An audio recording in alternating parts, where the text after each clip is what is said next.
मनसे प्रमुख राज ठाकरे पर पप्पू यादव का सबसे बड़ा हमला। आप लोग कुत्ते के दुम हैं। आप लोगों की नंगड़ी नहीं सीधी हो सकती। बिहार से सांसद पप्पू यादव ने राज ठाकरे को बताया कुत्ते की दुम। पप्पू यादव को दम है आपके घर में आके आपके अपने बिहार और बिहारी की अस्मिता को बचाने की। पप्पू यादव की राज ठाकरे को चुनौती। पप्पू यादव बोले, राज ठाकरे दम है तो मुझे महाराष्ट्र से निकाल कर देखो। महाराष्ट्र में हिंदी भाषी लोग जिस तरह से राज ठाकरे के समर्थकों की गुंडागर्दी का निशाना बन रहे हैं, उन्हें मराठी बोलने पर मजबूर किया जा रहा है। राज ठाकरे खुलेआम इस गुंडागर्दी को प्रमोट कर रहे हैं। अब इस मामले पर बिहार के पूर्णिया से निर्दलीय सांसद पप्पू यादव ने भाषा विवाद को लेकर मनसे प्रमुख राज ठाकरे पर सबसे बड़ा हमला बोला है। पप्पू यादव ने राज ठाकरे को कुत्ते की दुम तक बता दिया है। साथ ही धमकी देते हुए कहा है कि गाली गलौज करेंगे तो हम बिहार में किसी भी मराठी संस्था को नहीं चलने देंगे। ये सीधे तौर पर चेतावनी जो है वो पप्पू यादव के जरिए राज ठाकरे को दे दी गई है। क्या कुछ कहा है पप्पू यादव ने इस भाषा विवाद पर जो महाराष्ट्र में चल रहा है और जो लगातार मनसे के कार्यकर्ता यानी राज ठाकरे के समर्थक वहां पर हिंदी भाषी लोग खासतौर पर उत्तर प्रदेश, बिहार, झारखंड के लोगों के साथ जो अन्याय कर रहे हैं, जो गुंडागर्दी कर रहे हैं, उस पर क्या कहा है, किस तरीके से राज ठाकरे पर बरसे हैं पप्पू यादव, जरा सुनिए। राज ठाकरे जी जो सीखे बीजेपी से, असम में भी बिहारी को पीटा जाता है, जो सीखे। मैं आग्रह करूंगा राज ठाकरे जी को, हम मराठी भाई एक हैं, हम मराठियों का कभी अपमान नहीं करेंगे।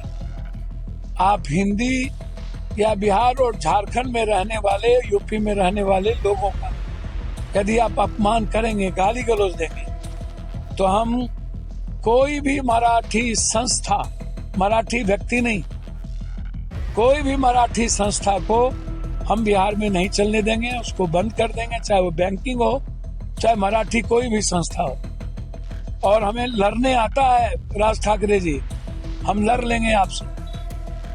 आप लोग कुत्ते के दुम हैं। आप लोगों की नंगड़ी नहीं सीधी हो सकती। बिहार के पूर्णिया से निर्दलीय सांसद है पप्पू यादव, जो कि इस पूरे भाषा विवाद को लेकर राज ठाकरे को घेर रहे हैं, उन पर हमला बोल रहे हैं। सिर्फ इतना ही नहीं, पप्पू यादव ने राज ठाकरे को चुनौती भी दी। पप्पू यादव बोले कि राज ठाकरे दम है तो महाराष्ट्र से निकाल कर देखो। अगर महाराष्ट्र नवनिर्माण सेना के प्रमुख राज ठाकरे बिहारी का अपमान करेंगे तो उन्हें इसका परिणाम भुगतना पड़ेगा। ये सीधी चेतावनी, ये सीधी धमकी एक तरीके से पप्पू यादव की तरफ से राज ठाकरे को दी गई है। उन्होंने कहा कि राज ठाकरे जो भाषा को लेकर वहां पर बवाल कर रहे हैं, जिस तरीके से वहां पर हिंदी भाषी लोगों को, चाहे वो बिहार से आए हों, चाहे वो झारखंड से आए हों, उत्तर प्रदेश से लेकर अलग अलग राज्य के लोग वहां पर रहते हैं, काम करते हैं, वहां पर जो है जॉब करते हैं, और राज ठाकरे जो तरीका अपना रहे हैं, यानी उन्हें जबरन मराठी बोलने पर मजबूर किया जा रहा है, ये तरीका, ये रवैया उनका गलत है, ये भी पप्पू यादव ने कहा। उन्होंने कहा कि भाषा के नाम पर लोगों को बांटना देश के लिए नुकसानदायक है। ये बड़ी बातें सांसद पप्पू यादव के जरिए कही गई है।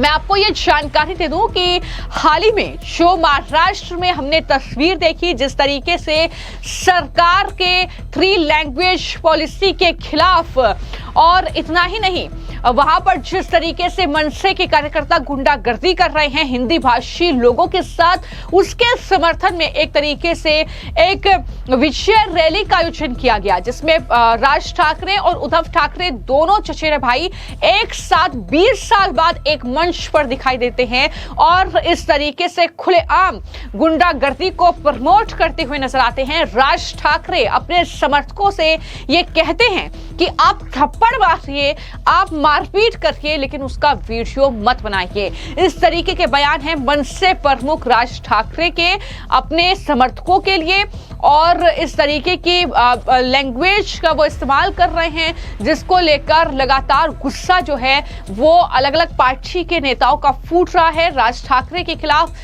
जिसमें पप्पू यादव का बयान मैंने आपको बताया। लेकिन वहीं पर बीजेपी के जो सांसद हैं झारखंड से निशिकांत दुबे, वो भी इसको लेकर सवाल उठा चुके हैं। सिर्फ इतना ही नहीं, भोजपुरी सुपरस्टार निरहुआ ने भी राज ठाकरे को ये चुनौती दी है कि मेरा घर है महाराष्ट्र में, मुंबई में, मुझे वहां पर जो है वहां से निकाल कर दिखाए या वहां पर गुंडागर्दी करके दिखाएं। आप सिर्फ गरीब लोगों को ही निशाना बना सकते हैं, ये साफ तौर पर निरहुआ की तरफ से भी कहा गया था।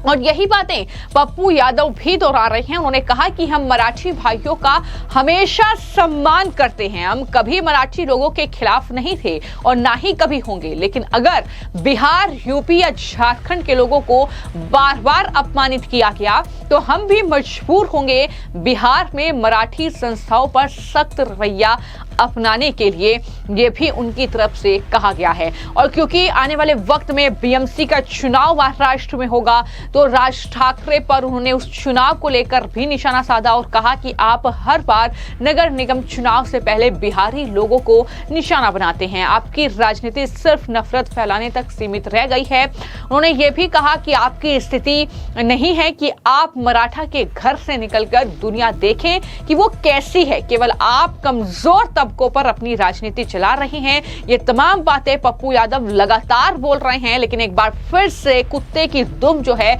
राज ठाकरे को पप्पू यादव ने बता दिया है। अब इसके बाद क्या राजनीतिक बवाल महाराष्ट्र में होगा, क्या मनसे का जवाब होगा पप्पू यादव के इस बयान पर, ये देखना होगा। लेकिन पप्पू यादव अपने चिर परिचित अंदाज में ये कह रहे हैं कि हम लड़ना जानते हैं, हम किसी से डरते नहीं हैं। ये चेतावनी सीधे तौर पर राज ठाकरे, उनकी पार्टी के समर्थकों को दी जा रही है। जिस तरीके से वहां पर यूपी बिहार के लोगों को टारगेट किया जा रहा है, कभी किसी दुकानदार को पीटा जा रहा है तो कभी किसी डिलीवरी बॉय के साथ बदतमीजी की जा रही है और उससे जबरन मराठी बोलने पर मजबूर किया जा रहा है। ये सोशल मीडिया पर हर रोज तस्वीरें हम देख रहे हैं। तो उन्होंने साफ कर दिया है कि अगर जरूरत पड़ी तो हम भी मराठी संगठनों के खिलाफ सख्त कदम अपनाएंगे। लेकिन मामला क्या है, जैसा कि मैंने बार बार आपको बताया है कि अप्रैल 2025 में महाराष्ट्र सरकार ने एक आदेश दिया जिसमें पहली से 5वीं कक्षा के छात्रों के लिए हिंदी को तीसरी लैंग्वेज भाषा बना दिया। विपक्षी दलों, खासतौर पर उद्धव ठाकरे की पार्टी, शरद पवार की पार्टी और मनसे ने इसका तीखा विरोध किया। उन्होंने कहा कि यह मराठी पहचान को कमजोर करने की साजिश है। विरोध इतना बढ़ा कि सरकार को यह आदेश वापस लेना पड़ा। लेकिन जो हिंदी है वो हमारी राष्ट्रभाषा है, तो आखिर उससे सीखने में क्या परहेज है या उससे इस तरीके से मैंडेटरी लैंग्वेज बनवाने में क्या परहेज है, ये कई सवाल हैं जो लगातार उठ रहे हैं। तो इस बीच कहीं ना कहीं बिहार के नेता खासतौर पर इस मामले को लेकर राज ठाकरे पर भड़कते हुए नजर आ रहे हैं और इस तरीके से चुनौती दे रहे हैं कि आप सिर्फ वहां पर जो रोजगार की तलाश में यूपी, बिहार, झारखंड के लोग गए हैं उन्हें ही टारगेट कर सकते हैं। आप में सिर्फ इतना ही दम है, अगर हिम्मत है तो हमें महाराष्ट्र से बाहर करके दिखाइए। ये पहले निरहुआ की तरफ से चुनौती राज ठाकरे को दी गई और अब पप्पू यादव ने राज ठाकरे को कुछ इस तरह की ये चुनौती दे डाली है। अब देखना होगा कि पप्पू यादव की इस चेतावनी पर, इस चुनौती पर मनसे प्रमुख राज ठाकरे या फिर महाराष्ट्र से किस तरीके का रिएक्शन सामने आता है। फिलहाल आपकी इस पूरे मामले को लेकर क्या राय है, हमें कमेंट बॉक्स में जरूर लिखें। धन्यवाद।